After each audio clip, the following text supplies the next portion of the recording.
Mavis Belisle is an activist going back to her days at the University of Texas and even before that, where she served in the Peace Corps in the South Pacific. Lon, of course, is a longtime state legislator who was in the anti-nuclear movement before he ever ran for the position, and whose parents brought him up to be a good environmentalist and were active themselves. Their lives intertwine, and still do, over nuclear waste issues up to this very day, where right now they're trying to put a high-level nuclear waste dump in Andrews County. Tonight's whole discussion is about tactics and strategy. Mm-hmm. So there was no nuclear plant that was stopped by civil disobedience. Was the anti-nuclear movement a failure or a success in doing what it started out to do? And if so, was it because it had lots of people getting arrested, or because the industry itself kind of died of its own financial weight? I think a little bit of both. The point of the civil disobedience, to my mind, was never to stop the plant. I mean, it was clear that it wasn't going to do that, certainly not with the numbers of people we had and the mileage around the plants. What it did do, and did successfully, was draw attention to the fact that there was a plant there and that it wasn't always a good thing.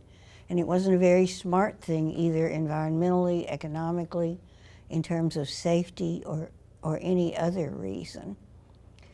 And I think it did that part effectively, but of course it was never going to stop it. What did you think would stop it, if anything? What was?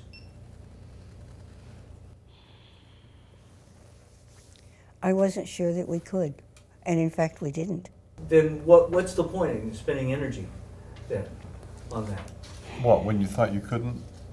There's a lot of Oh, things you no, can't. I didn't believe that the civil disobedience would stop the plant ever. Right, but if you didn't think the plant could be stopped, what's the point of trying to stop it? That's what the assumption I want to correct. Maybe I was overly optimistic, but I thought people would see the error of their ways and figure out a way to stop it. The eternal optimist or whatever. Now, because Jim has focused us on this whole conversation about tactics versus strategy, I was anti-nuke before I got out of high school. Was a member of Friends of the Earth before I got out of high school. I just thought it was a fundamentally wrong way to produce energy, and I thought it was an excuse to make up for the sins of Hiroshima and Nagasaki. So I just kind of take this moralistic thing on it. In the 70s, when I was reading Rules for Radical every summer, in lieu of vacation Bible school, I was raised a good Southern Baptist. I didn't get to the point where I recognized that all we were talking about here is tactics. I recognize now there's an overall strategy that has been relatively successful from the standpoint of no new nuclear power plants coming online. It's mainly the economic stuff because that's what drives this country. But sometimes you need to do tactics like civil disobedience to draw attention to something. I mean, at this point in my life, I have no issue with doing civil disobedience.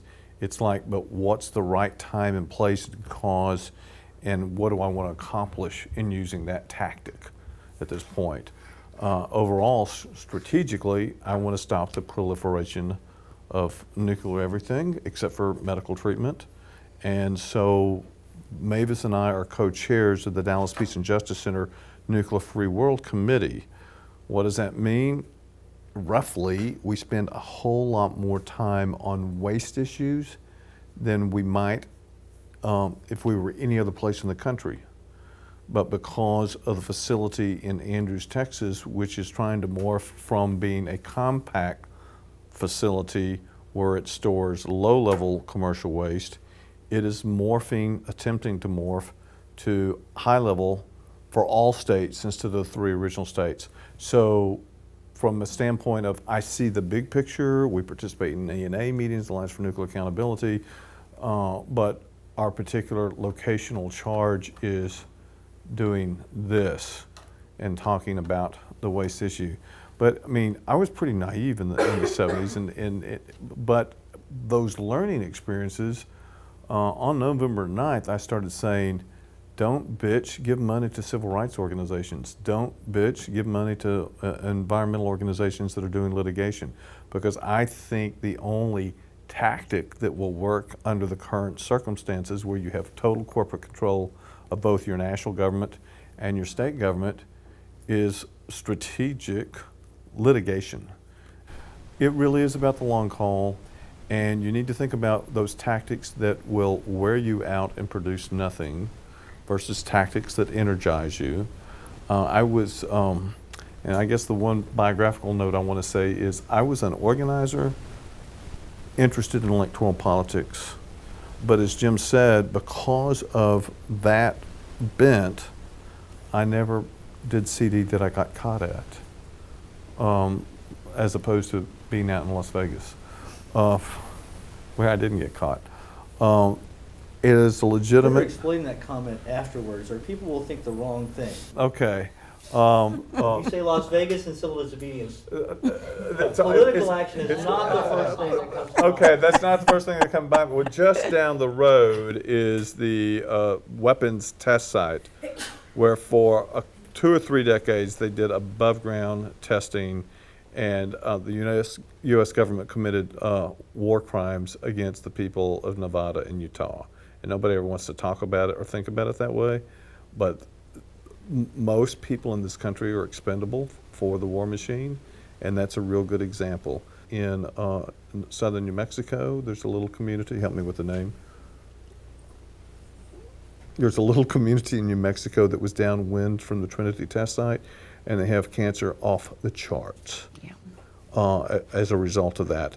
There's another little community in northwestern New Mexico, Navajo community, where the cancer is off the charts because of the mining, uranium mining, and the tailings, and the accident that led to the flood of the creek that they watered their sheep at and watered their crops at, and subsistence agricultural, depending on that. So you got your down river, you got the mining people, you got the end of the cycle, which is the waste. And so a lot of times, just from a tactical standpoint, you're fighting it at the one end or the other, because frankly, as Mavis observed after Bush the Younger was elected president, the fuckers are going to start a war if they have decided to start a war. Once you let them in office, it's too late. And there's a lot of things that you can't prevent now that there's total corporate control of our national government. So you got to be thinking strategically about what tactics are going to make sense in defending your local home communities and changing that situation at a national level.